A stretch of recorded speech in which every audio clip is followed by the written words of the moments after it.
just watched the Marvels and here's my thoughts on it. But I know what you guys are thinking. Was it good? Was it bad? Or was it mid? And my thoughts on the movie? Well, you're gonna have to stay tuned and see. Okay, now first and foremost, I do want to say that this movie was better than what I expected. I didn't have low expectations for the movie, but I did expect it to be like mid. What do you mean by that? Well, I'm not gonna lie, Kamala Khan, Iman Vellani, she played a huge role in this movie. And she also made this movie like very special. Like she brought the comedy, the humor, the excitement for the whole film. Played a great role, and a lot of people kind of didn't like our TV show, but me, honestly, I kind of loved it. It's a top Marvel series. It's definitely slept on. We have the great Monica, which was being played by Teyonah Parris. Played a great role in this movie, but I also feel like Marvel could have used her more in like some certain like fighting scenes. We all know for Nick Fury, for my boy like Samuel Jackson, we all know that. So if you saw Secret Invasion, we know that really basically the Marvels really kind of took place after that.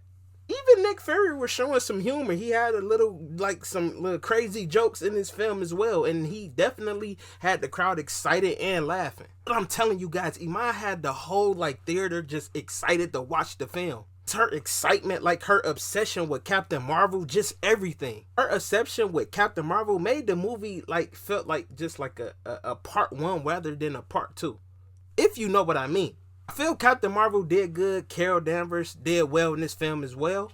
Brie Larson, she definitely did what she was supposed to do. She used like all her powers, and in this film it had a little bit of like emotion behind it. Because knowing that Captain Marvel and Monica kind of knew each other since like the beginning of like the first movie, Monica kind of had a little beef with her, you know, through all the years. So we all know when Captain Marvel basically told her before she left and flew off that she will come back. And that was when Monica was just a little girl. But we all know she never came back after Endgame. So Monica felt a little way about that and, you know, confronted her like, like what you about to do?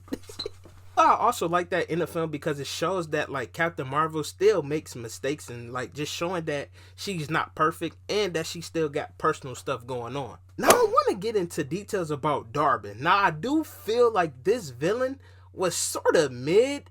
I'm not saying like she was terrible, but I feel like Marvel could have done a better job of like making her stronger and harder to defeat. Like really just making her more of a threat to like the Marvels. I feel like she was strong and she had a purpose and like she was fighting for like what she believed in. When it came to like the combat, I do feel like she lost pretty easy.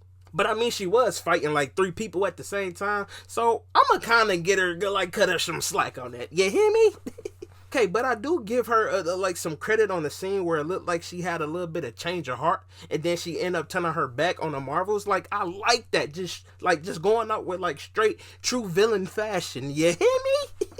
Thing I do like about the film is that when they learned how to like control their like entanglement with their powers. Like even the fact that Monica didn't like know her like full potential with her powers, and then the scene where Kamala was like falling from the sky, and Nick Fury was trying to tell her to fly, but Monica didn't know how to fly yet. So Monica basically had to like force herself to learn how to fly to save Kamala. And what's most interesting is that when Monica did like kind of save Kamala, Monica didn't know how to land or anything, so basically Kamala ended up having to use her powers to save them both. And I like that about the film, only because they showing like that even Kamala being the young one, like the kid in the movie, is that like the adults still need her. It's basically showing them like basically growing together. So I like that they have Miss Marvel basically useful rather than her just being like in the background and just like the teenager that don't know anything. So out of all that was just being said,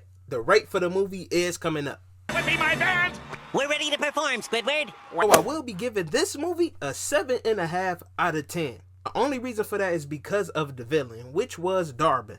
Like I said, Marvel could have done a better job of making her stronger and making her more of a threat. I just feel she could have just demanded like more power. You know, I feel like she just went out too easy. You know what I mean? Those are my thoughts. Please like and subscribe to the channel if you guys are new. It means a lot to me. I'll see y'all in the next one. Sheesh.